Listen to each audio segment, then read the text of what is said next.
Welcome back and good evening. I am Micah Joel, and this is the Poets Corner.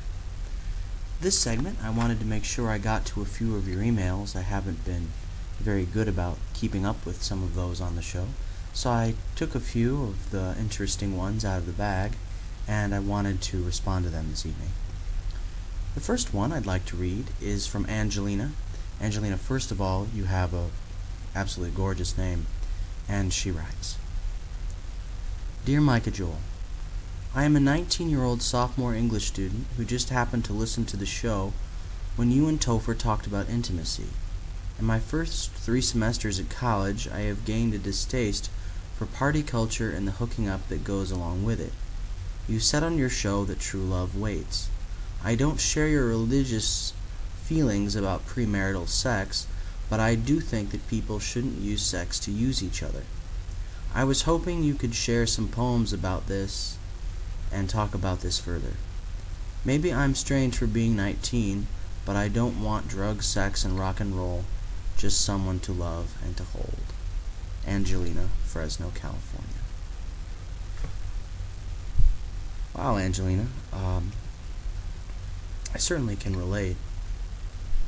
Sometimes in college, people try to find themselves, and rather than finding themselves, they have a tendency to lose themselves.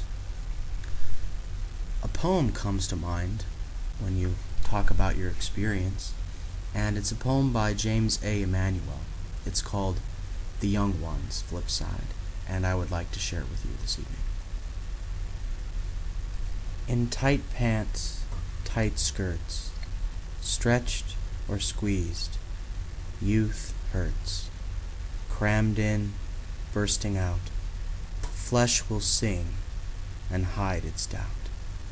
In nervous hips, hopping glance, usurping rogue, provoking stance. Put off or put on, youth hurts, and then it's gone. James A. Emanuel.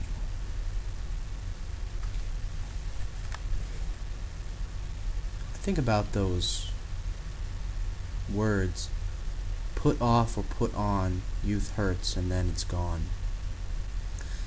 Sometimes, I remember well back when I was in high school, more than 10 years ago now, I remember a motivational speaker came in and told us that we were not like a shoe. We weren't meant to be tried on and then thrown away. And they kept talking about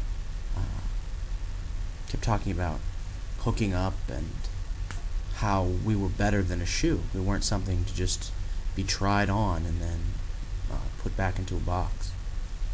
And so I'm reminded of that in this poem.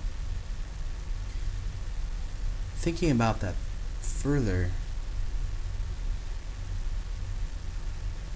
I think in some ways we tend to use our own selves as a shoe, as if our bodies could be something like a pair of shoes that we can take off and take on and treat like garbage and do with it what we will. At a certain point in life, we start feeling the consequences for how we ill-treat ourselves, particularly our bodies. And to remember that not only are we not shoes for other people to use, but we're also not objects for ourselves. We are ourselves, and we're a gift, and it shouldn't be abused either way, not by ourselves or by anyone else.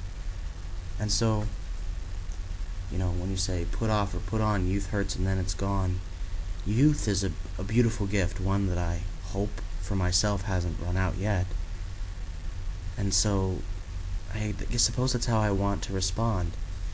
You say you just want someone to love and hold, and I would remind you that that's wonderful, and I hope you get that.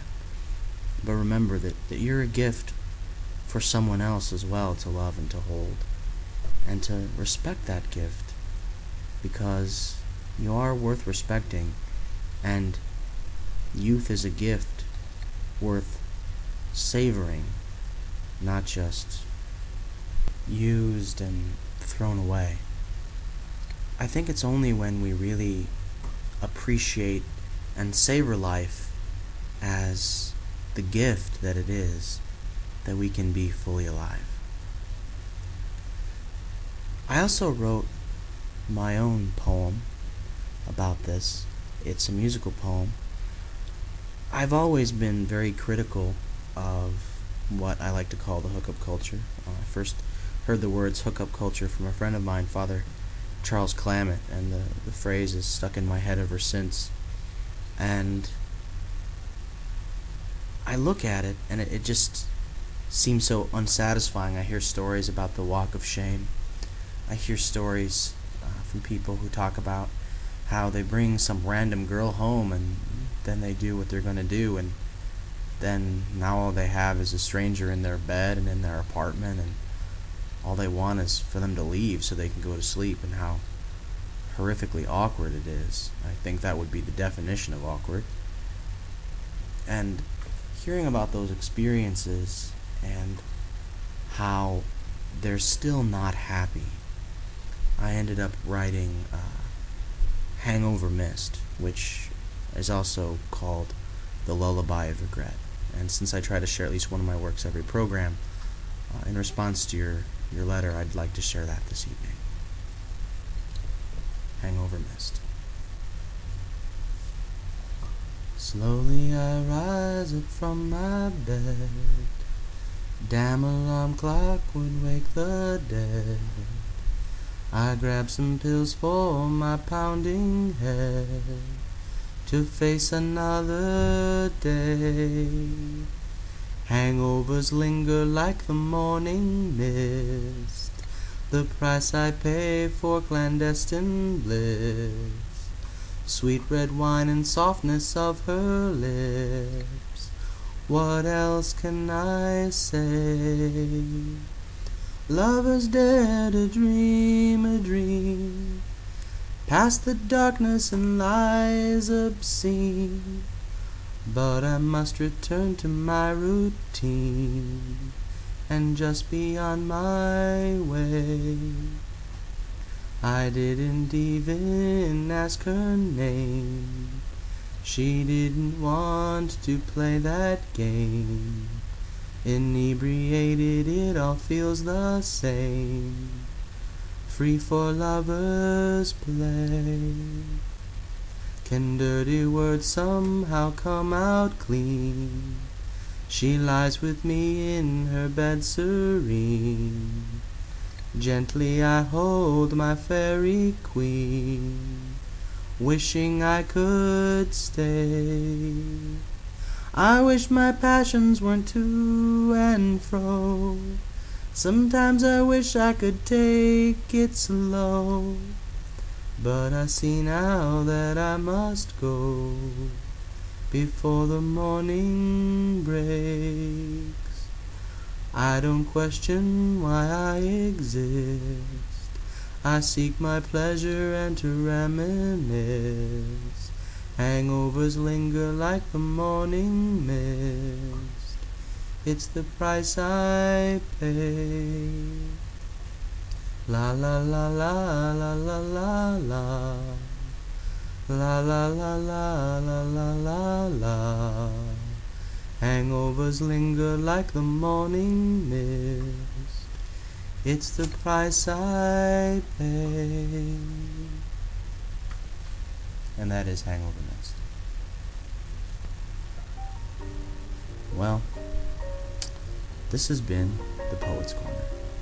I hope you've enjoyed the show, and I hope it's given you a sense of peace throughout your day. As my day is often filled with stress, travails, and troubles, sometimes I like to reflect on the prayer of serenity that Reinhold Niebuhr wrote. It goes like this: God, grant me the serenity to accept the things I cannot change, the courage to change the things I can, and the wisdom to know the difference.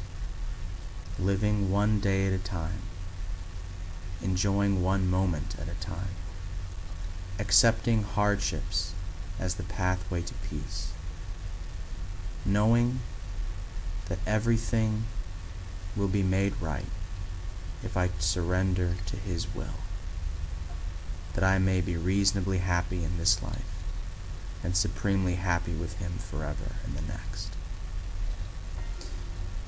Sometimes people think that it's foolish to sit around and wait for heaven, but what I say is that life, whether it be in this world or in life eternal, is meant to be received now in the joy of a beautiful gift, in the joy of just being alive. This has been the Poet's Corner. Good night, good luck, and God bless you.